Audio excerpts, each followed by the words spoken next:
मैं तुम्हें तत्व राष्ट्रम કે રાષ્ટ્રને પરમ વૈભવ સુધી પહોંચાડ્યું છે। આ બે વિચારધારાને સમજવાની આવશ્યકતા છે।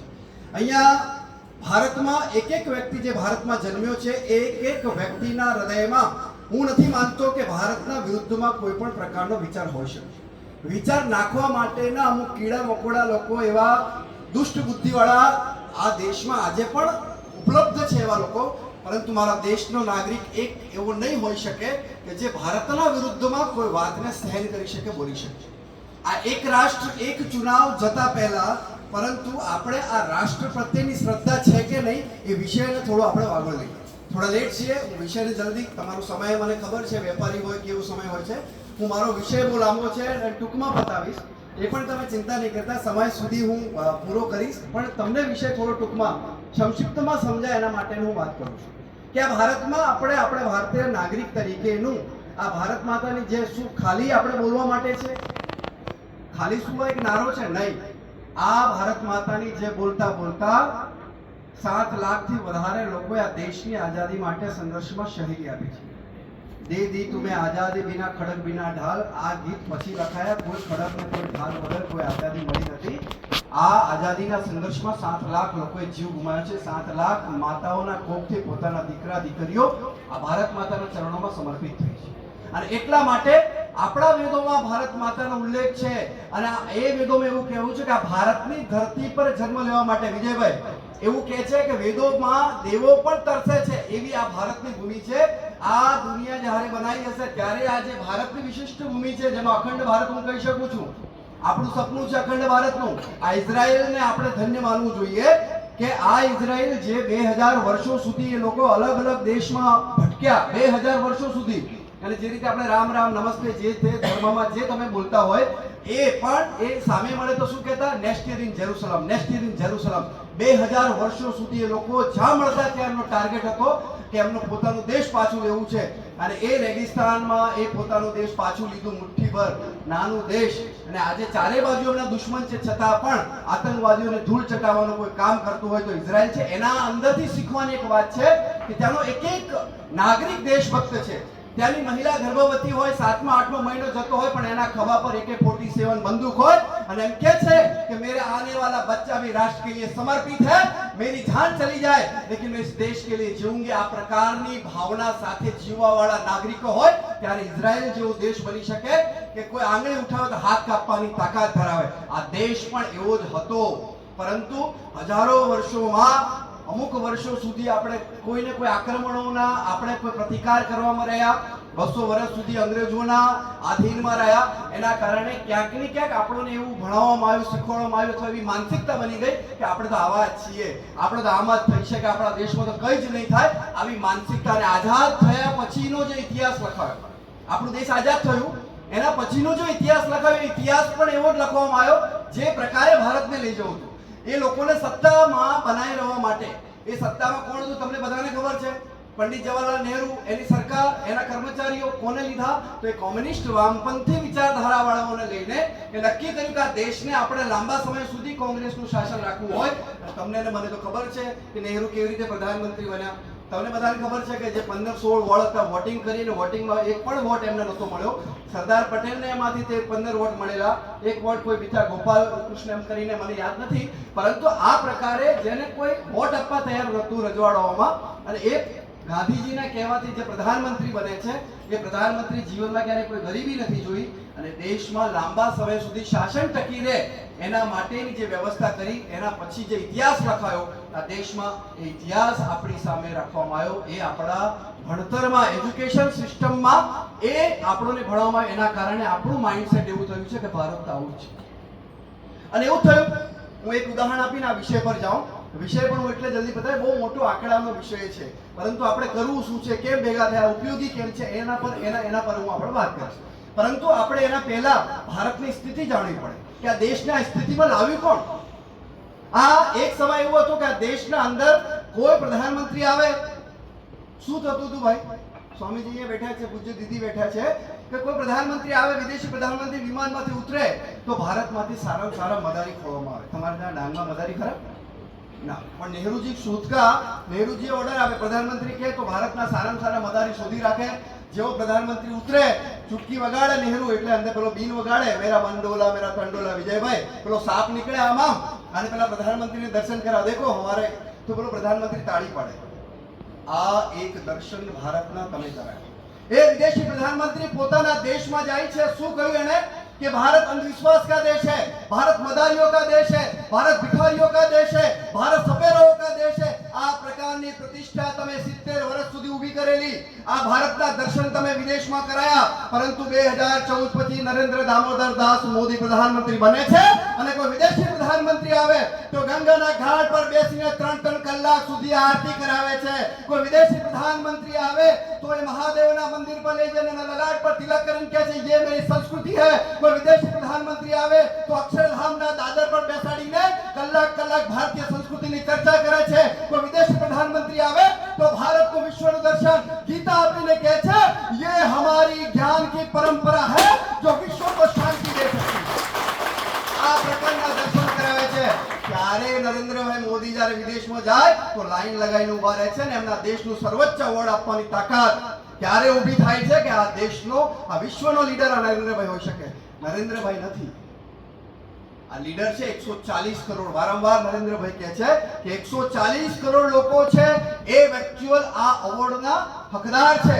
નરેન્દ્રભાઈ દરેક વખતે કહે છે કેમ કે આ જે ચૂંટણીમાં પાછો વિષય પર આવો કે આ તમે જે મતદાન કર્યું છે એ મતદાનમાં આપણે નથી આટલા વર્ષોથી 30 વર્ષોથી તમે એક એવી અસ્થિર સરકાર આપણે લાવતા હતા, એના કારણે કોઈ નિર્ણય નહોતા થતા. જે સરકાર આવે ને ખબર નહીં ક્યારે પડી જાય, પગ વગરની સરકારો, અને એના કારણે કોઈ વિકાસ દેશનો નહોતો થઈ શકતો, કોઈ નિર્ણય નહોતો લઈ શકતો. અને તમે એટલે આ દેશના નાગરિકોએ નક્કી કર્યું કે આ વખતે આપણે પૂર્ણ બહુમતથી કરવું છે. આ ચૂંટણી વ્યવસ્થામાં એક મહત્વનો પાયો છે આપણે લોકો છે અને જનતાએ નક્કી કર્યું. ત્યારબાદ આ દેશના એવા નિર્ણયો લેવાયા. 2014 પછી આપણે બધા જોયું કે 14ના મેનિફેસ્ટોમાં ભારતીય જનતા પાર્ટીમાં અલગ અલગ જે હતા વર્ષોના, જ્યારથી ભારતીય જનસંઘ હતું એના પછી ભારતીય જનતા પાર્ટી બની ત્યારથી અમુક જે વિષયો ચાલતા હતા મેનિફેસ્ટોમાં, કે રામ મંદિર હોય કે 370 હોય, એમાંના 2014માં એક મહત્વનું જે હતું એ હતું one nation one election. Narendrabhai વારંવાર કહેતા કે આ દેશ પાછળ રહેવાની પાછળ એ જ છે કે વન નેશન વન ઇલેક્શન નહીં હોય તો એના કારણે આખા દેશમાં તમે ગમે ત્યારે જુઓ ચૂંટણીના મૂડમાં હોય છે. અને એટલે માટે આપણે જો ભારતને પરમ વૈભવ પર પહોંચાડવું હોય તો આ વન નેશન વન ઇલેક્શનની જરૂર છે. પરંતુ એના પહેલા ફેઝમાં હું લઈ જાઉં કે એટલા માટે આપણે ભારત માતાની જે ઉદ્દેશ કરવો જોઈએ, કેમ કે વેદોમાં સ્વામી વિવેકાનંદે કહ્યું છે કે આ ભારત માતા એ જમીનનો ટુકડો નથી. આપણે હું અટલજીની કવિતા પર નહીં જાઉં, પરંતુ આ એક સજીવ મા દુર્ગાનું સ્વરૂપ છે. જે વ્યક્તિ એમના જીવનમાં 3 વાર સાક્ષાત મા આદ્યશક્તિના દર્શન કરે, આજથી 150 વર્ષ પહેલાની વાત છે, એ વ્યક્તિ જ્યારે કહેતા હોય કે ત્યારે આ ભારત એક જમીન સામાન્ય ટુકડો નથી, આ ભારત પર જન્મ લેવો એટલે કે દુર્લભ છે. કેમ કે ઉદાહરણ એવું છે કે ભગિની નિવેદિતા એક આશ્રમમાં બેસે છે, એમના શિષ્ય સાંજનો સમય હોય છે અને પૂછે છે ભગિની નિવેદિતા બેઠે કે क्या मुझे इस जन्म में मोक्ष मिलेगा. 2-3 बार पूछे, स्वामी जी जवाब नहीं આપતા. चौथी बार पूछे છે कि स्वामी जी मैं आपसे कुछ पूछ रही हूँ, क्या मुझे इस जन्म में मोक्ष मिलेगा. ત્યારે स्वामी जी કહે છે मुझे माफ करना दीदी, तुमने अपना जीवन इस देश के लिए लगा दिया, तुमने अपना जीवन गरीब बच्चों के लिए दे दिया, तुमने विदेश से आकर अपना जीवन अनाथों के लिए लिया, तुमने विदेश से आकर अपना जीवन शिक्षा क्षेत्र को बढ़ाने के लिए ले लिया. लेकिन माँ भारती से ये प्रार्थना करो, माँ काली से प्रार्थना करो कि आपका आने वाला जीवन भारत भूमि पर हो, जन्म लो, तब जाके ही मोक्ष संभव है. આ શબ્દ સ્વામી વિવેકાનંદના હતા. મિત્રો એના પર વિશ્વાસ કરીને સ્વામીજીને દરેક ધર્મનો વ્યક્તિ માનતો હોય છે, આદર્શ માનતો હોય છે કે સ્વામી વિવેકાનંદજીના વિચારોને લઈને જીવવાવાળો માણસ જીવનમાં ક્યારેય પાછળ નહીં પડે. એટલા માટે ભારત માતાની જય બોલવાની છે. બોલો ભારત માતા કી જય. આ રીતે નહીં, બોલો ભારત માતા કી જય, ભારત માતા કી જય, ભારત માતા કી જય. અને એટલે જો ભારત માતાની જય નહીં બોલે, શંકા કરે તો શંકા તો થવાની ભાઈ. પોતાની માતૃભૂમિની જય નહીં બોલે તો શંકા કરવી વ્યાજબી છે. માતૃભૂમિ એ આપણી બધાની છે, કોઈ પણ સમાજનો કોઈ પણ ધર્મનો વ્યક્તિ હોય, પરંતુ આ માતૃભૂમિ એ આપણી છે, પોતાની માં છે. અને એટલા માટે એની જય બોલવી એ પહેલું કર્તવ્ય છે. જે અધિકાર માટે લડીએ છીએ કર્તવ્ય એ આપણું છે. અને એટલા માટે આ પરમ વૈભવ પર પહોંચાડવા માટે વન નેશન વન ઇલેક્શન તમને એ વિષય ફેઝ 2 માં આવું છું કે જ્યારે આ દેશ આઝાદ થયો ત્યારે કિશોરભાઈ આ ચૂંટણી વ્યવસ્થા હતી. આમાંથી મોટા ભાગના લોકોને ખબર હશે કે સમાન ચૂંટણી જે હતી એ જ્યારે દેશ આઝાદ થયું જ્યારે 26 નવેમ્બર 1949માં સંવિધાન બનાવ્યું, બાબા સાહેબની મહેનત તો જુઓ. આખા વિશ્વના અંદર જઈને આખા વિશ્વની પુસ્તકોનો અભ્યાસ કરીને જે વ્યક્તિએ પોતાના મોટા ભાગનો સમય આ દેશના બંધારણ માટે આપ્યો, બાબા સાહેબને કોણ કેટલું સમજી શકે છે? પોતાની જાતિમાં લઈને બેસીને પોતાનો ડ્રેસ પહેરીને બાબા સાહેબને ટોપી લગાવીને ફરવાથી બાબા સાહેબ આત્મસાત નથી થતા. આ બાબા સાહેબનું અપમાન છે. એક્ચ્યુઅલ બાબા સાહેબને આત્મસાત કરવા હોય તો એના વિચારોને જોવાના. ભારતને લઈને જે થોટ ઓન પાકિસ્તાન જે પુસ્તક છે વાંચવા જેવું છે. તમે પુસ્તકો વાંચતા હોય તો બાબા સાહેબ આંબેડકરજીનું એક પુસ્તક થોટ ઓન પાકિસ્તાન વાંચો તમે. બાબા સાહેબ આંબેડકરના વિચાર, બાબા સાહેબનો અભ્યાસ. બાબા સાહેબ એક મહાપુરુષ જેને આટલા જીવનમાં સંઘર્ષો પછી પણ જેને પોતાના દેશ પ્રત્યેની શ્રદ્ધા સહેજ પણ તૂટી નથી. અને જ્યારે આ બંધારણ બનવાનું હતું સદીઓ સુધીની એમને આખા અભ્યાસ કરીને આ સંવિધાનની રચના કરી. અને આપણા બધાને ખબર છે કે સંવિધાન એ દેશની આત્મા છે. આ સંવિધાનના આધાર પર ચાલનારો દેશ લોકશાહી દેશ છે. અને એમને આ સંવિધાનમાં ચૂંટણી વ્યવસ્થા ઊભી કરી. અને ત્યારબાદ એમની ઈચ્છા હતી કે આ દેશમાં એક જ ચૂંટણી થાય. સાહેબ, આ ચૂંટણી થાય તો દેશમાં એક સમાન ચૂંટણી થાય, એક રાષ્ટ્ર એક ચુનાવ. આ પ્રકારનો વિચાર કોનો હતો? બધાનો જ હતો. સરદાર વલ્લભભાઈ પટેલની વાત કરો, બાબા સાહેબ આંબેડકરજીની વાત કરો, જે તે સમયમાં જેટલા મહાપુરુષો હતા દરેકની ઈચ્છા હતી કે આ દેશમાં એક જ ચુનાવ થાય. કેમ? કેમ કે એમને ખબર હતી ચુનાવ વધારે થવાથી શું નુકસાન છે. હું તમને આગળ વાત કરીશ. અને 1952 ની ચૂંટણી હોય, 1957 ની ચૂંટણી હોય, 1962 ની ચૂંટણી હોય કે 1967 ની ચૂંટણી, આટલા ચૂંટણી જે થઈ એ ચૂંટણી વ્યવસ્થામાં આપણે બધાએ જોયું કે ચૂંટણી વ્યવસ્થિત રીતે આ રીતે ચાલી. વન નેશન વન ઇલેક્શન ચાલી. 1967 પછી 67 પછી આપણે ત્યાં કોંગ્રેસે વિધાનસભાઓ ભંગ કરી, અમુક સરકારો ભંગ કરી. તમને બધાને ખબર છે કે પોતાની સત્તા બચાવવા માટે આ પ્રકારની વિધાનસભાઓ ભંગ કરી. એટલે જે અનુકૂળ જે સમાનતા હતી તૂટી.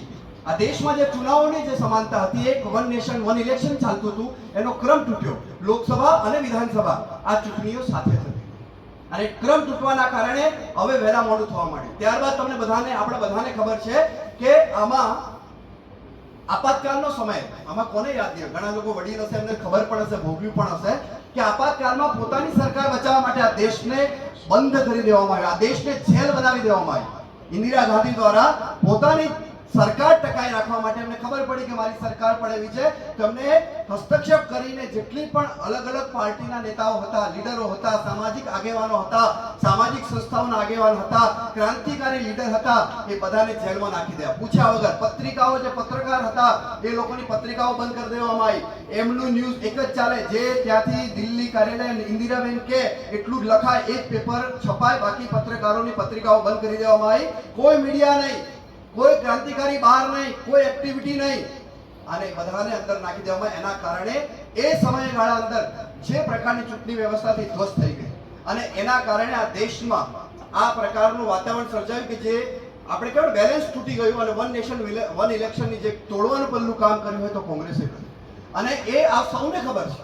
આપણે એના માટે એ ભેગા, પણ આ ઇતિહાસ જાણવો પણ દરેક વ્યક્તિને જરૂરી છે કે આ વ્યવસ્થા તો આઝાદી પછી ચાલતી હતી. આંબેડકરજીના જે વિચાર હતા એ વિચાર પ્રમાણે આ ચાલતું હતું. પરંતુ આ સંવિધાનને, એકચ્યુઅલ સંવિધાનનું અપમાન કરવાનું કોઈ કામ કર્યું હોય તો કોંગ્રેસે કર્યું છે. અને આપણે સૌને ખબર છે કે આ ચૂંટણીમાં આપણા સંવિધાનમાં ભાગ 15માં જે 324 અને 328 આર્ટિકલ છે એમાં આપણું જે છે ઇલેક્શન કમિશન ઓફ ઇન્ડિયા, આ તો આપણે બધાને ખબર છે કે એની રચના થઈ. અને રચના થયા પછી એના અંડરમાં જે પણ આખા દેશની ચૂંટણીઓ છે, મુખ્ય આપણે ચૂંટણી પર વાત કરીએ તો ચૂંટણીઓ 3 પ્રકારે થાય છે. એને સમજવાની આવશ્યકતા છે. હું ટૂંકમાં બતાવીશ, તમે ચિંતા નહીં કરતા. આંકડાનો ખેલ છે એટલે વચ્ચે વચ્ચે 2-3 વાતો મેં તમને કહી કે આ જે ચૂંટણી છે 3 વ્યવસ્થામાં થાય આપણને. પહેલું છે રાષ્ટ્રીય સ્તરની ચૂંટણી. તમને મને ખબર છે કે રાષ્ટ્રપતિ ઉપરાષ્ટ્રપતિ ચૂંટાય છે, એ સીધી ચૂંટણી આપણે મત નથી આપી શકતા, પરંતુ આપણા દ્વારા ચૂંટાયેલા લોકો એમને ચૂંટે છે.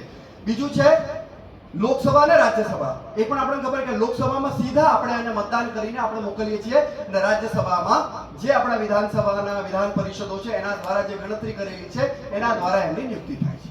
આ એક ચૂંટણી છે. નંબર 2, એ ચૂંટણીનો સીધો જે નિયંત્રણ છે એ ઇલેક્શન જે બોર્ડ છે આપણો કમિટી છે એના દ્વારા થાય છે. અને બીજું છે એ છે વિધાનસભા અને વિધાન પરિષદ. એ છે રાજ્ય સ્તર પર, પરંતુ એ પણ ઇલેક્શન કમિશન બોર્ડ કરે છે અને એ ઇલેક્શન કમિશન બોર્ડ દ્વારા વિધાનસભાઓની ચૂંટણી હમણાં આપણે જોઈ 2022ની ચૂંટણી જેમાં આપણે વિજયભાઈને તમે ભારી બહુમતથી વિજય બનાવ્યા છે.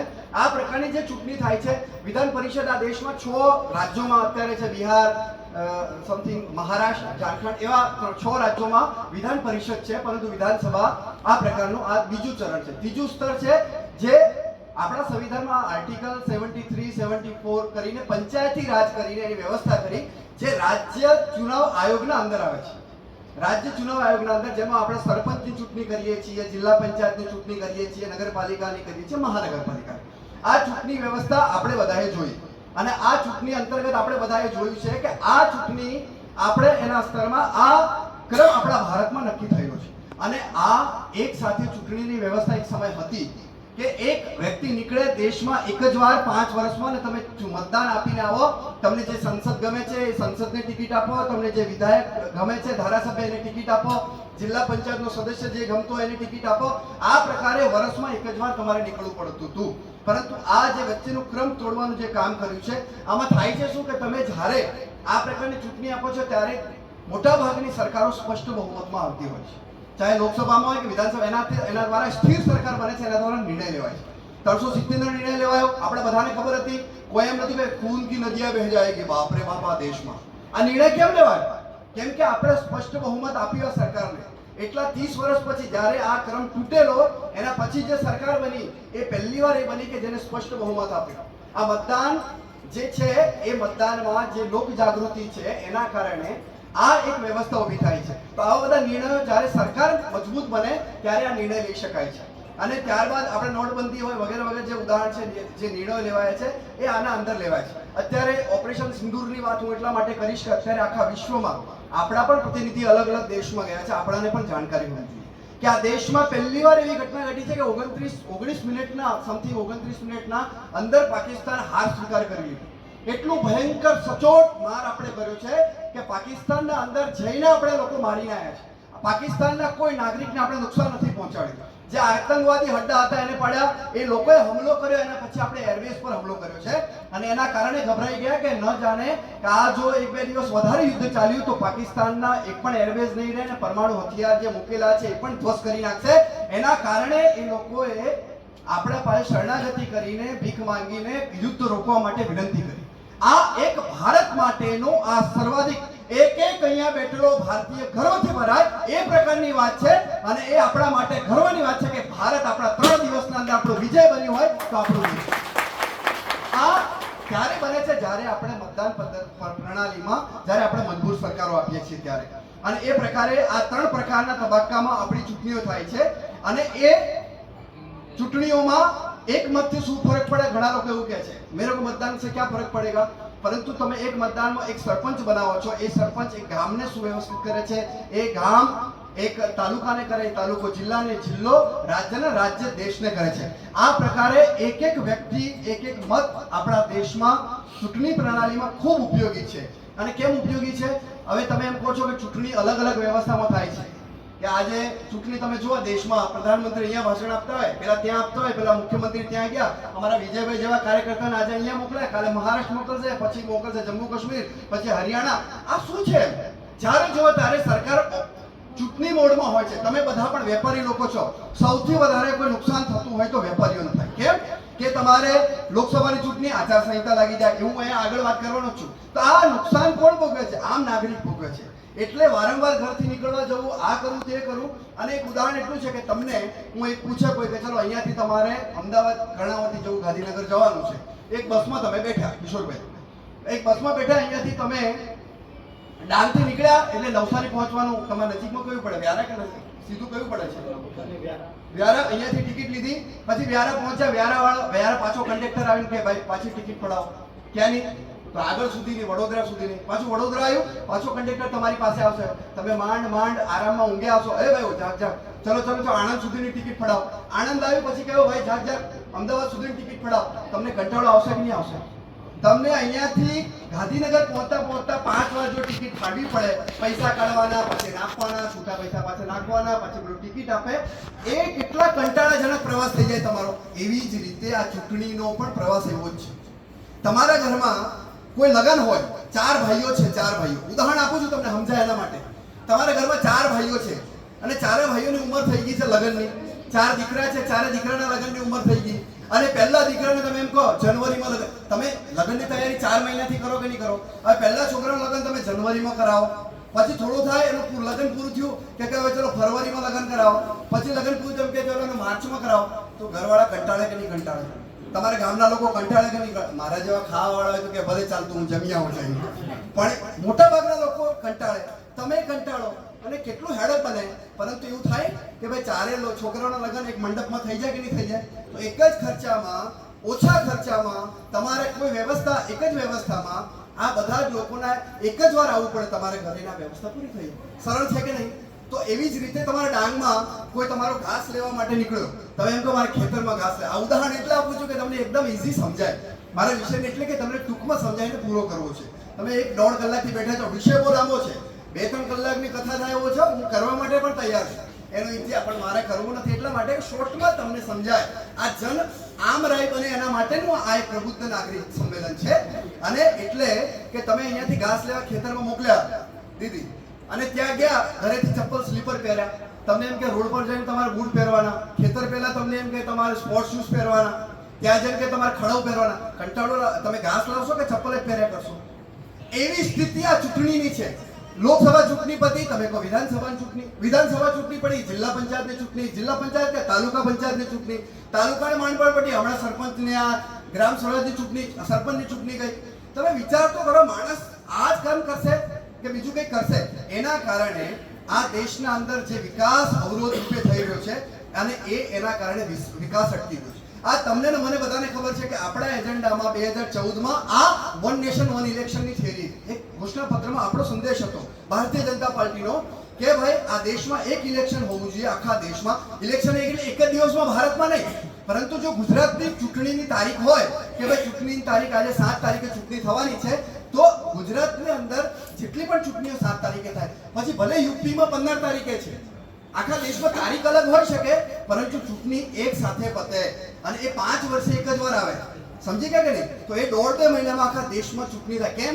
તો આપણે જ્યારે 52માં ચૂંટણી કરી ત્યારે 17 કરોડ મતદાર હતા, 17 ખાલી 17 એટલા કરોડ મતદાતાઓ હતા. હવે હમણાં ચૂંટણી ગઈ આપણી, ત્યારે આપણા 97 કરોડ મતદારો છે. અમુક તો ઢગલાબંધ દેશો ભેગા કરો ને તો પણ આટલી જનસંખ્યા નહીં થાય. એટલા મતદારો, તમે વિચાર કરો કે ચૂંટણી વ્યવસ્થાને કેટલું બધો બોજ પડતો હશે.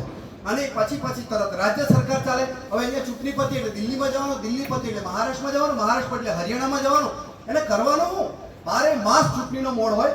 પછી આપણે બધાએ એના માટે આગળ વધાર્યું. 2019માં આપણે બધાને ખબર છે કે આપણા પૂર્વ રાષ્ટ્રપતિ રામનાથ કોવિંદના અધ્યક્ષતામાં એક કમિટી બનાવી અને એ કમિટી ચાલુ થઈ, સર્વદલીય બેઠક બનાવી. એમાં કોંગ્રેસને લોકોએ વિરોધ કર્યો. આજ કોંગ્રેસને લોકોએ એના પહેલા આના માટે એમને આ સમર્થન કરેલું આગલી સરકારમાં. પરંતુ હવે આવે ભાજપા કહે છે એટલે વિરોધ કરો, દેશનું જે થવું એ થાય. મોદી કહે છે કે મોદી કંઈ પણ બોલે એનો વિરોધ કરવાનો. મોદી કે પૂર્વમાં ચાલો તો એ લોકો કે અમે તો પશ્ચિમમાં ચાલીશું. તો આ પ્રકારની માનસિકતાવાળાને આપણે સુધારી તો નહીં શકીએ, પરંતુ 19માં એ લોકોએ આપણે આ સર્વદલીય બેઠક બોલાવી, એમાં અમુક લોકોએ એનો વિરોધ કર્યો. ત્યારબાદ કોવિડ આવી ગયો. આપણે બધાને ખબર છે 2020માં કે કોવિડના કારણે આપણે લોકોને ત્યાં આપણે કોઈ કામ નહીં થઈ શક્યું, પરંતુ જે કમિટી હતી એનું કામ ચાલુ છે, ટેકનિકલી કામ ચાલુ હતું. અને 2024માં હવે સરકારે નક્કી કર્યું કે લોકો સુધી પહોંચવું, જન આ પ્રબુદ્ધ નાગરિક સંમેલન એનો ભાગ છે, પાર્ટ ઓફ આ જે એક્ટિવિટી છે એનો પાર્ટ છે.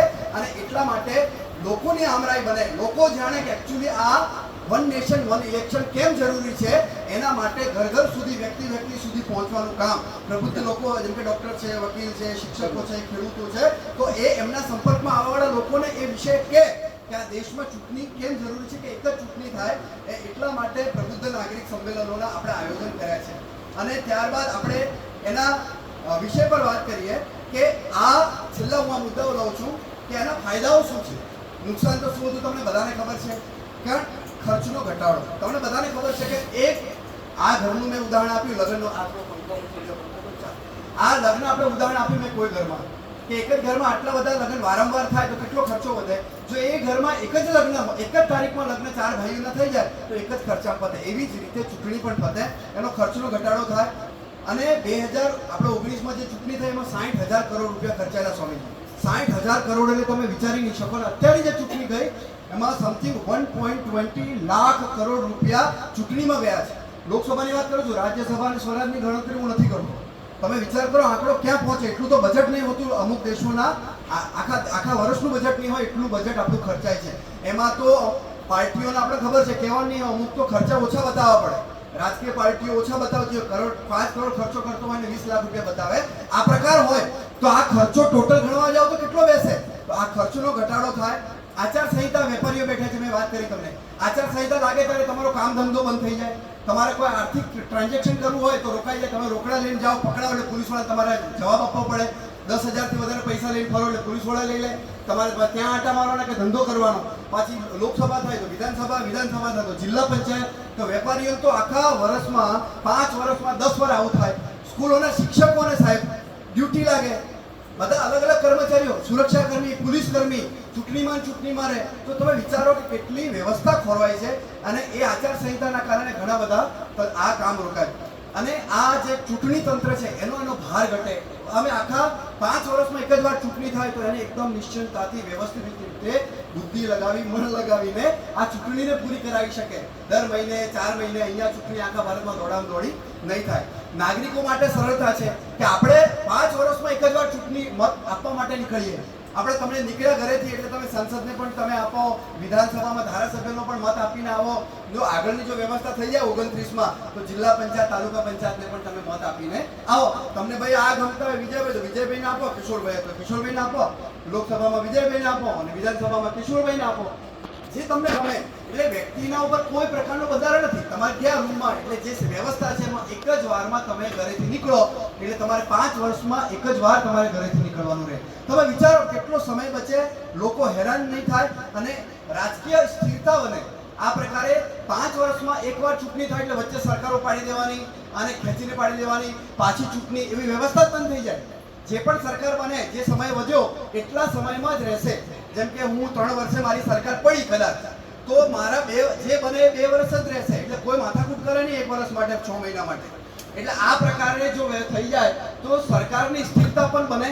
અને આ પ્રકારે જે ઘોષણાઓ થાય છે મફત, દિલ્હીમાં તમે જોયું હશે, હમ ये दे देंगे वो दे देंगे. હાલાકી હમણાં એ લોકો પંજાબમાં ગયેલા છે અને ખાલિસ્તાનના સમર્થનથી જે કરે છે એ ઘોષણાઓના કારણે લોકોને ભ્રમિત કરે એ પણ બંધ થઈ જાય. હું મફતમાં આ આપી દઈશ, આ આપી, ભાઈ મફતમાં એના ઘરમાંથી કાઢવાનો છે.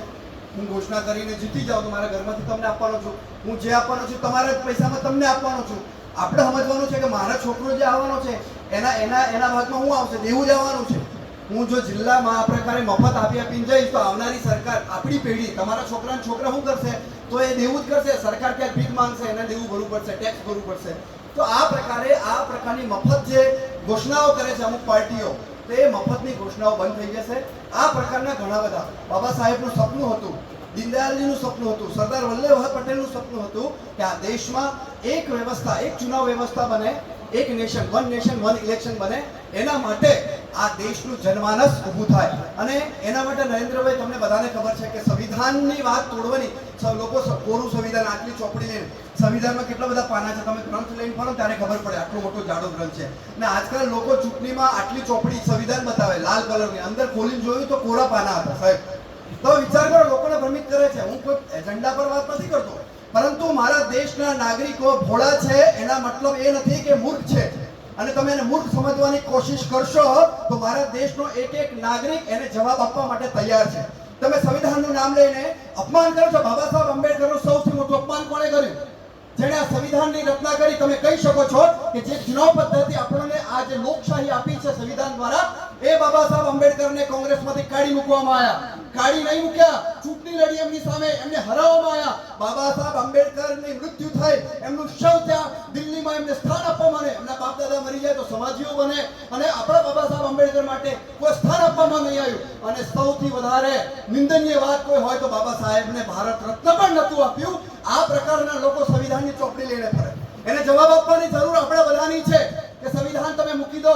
આ સંવિધાનની હત્યા કોઈ સૌથી વધારે કરી હોય તો કોંગ્રેસે વન નેશન વન ઇલેક્શન, જે આઝાદી પછી જે પ્રકારે વ્યવસ્થા ચાલતી હતી એને તોડવાનું કામ કોંગ્રેસ સરકારે કર્યું હોય. આ દેશમાં સંવિધાનનું અપમાન કોઈ કામ કર્યું હોય તો એ કોંગ્રેસે કર્યું છે. અને એ ક્યારે મારા દેશનો નાગરિક સહન નહીં કર્યું.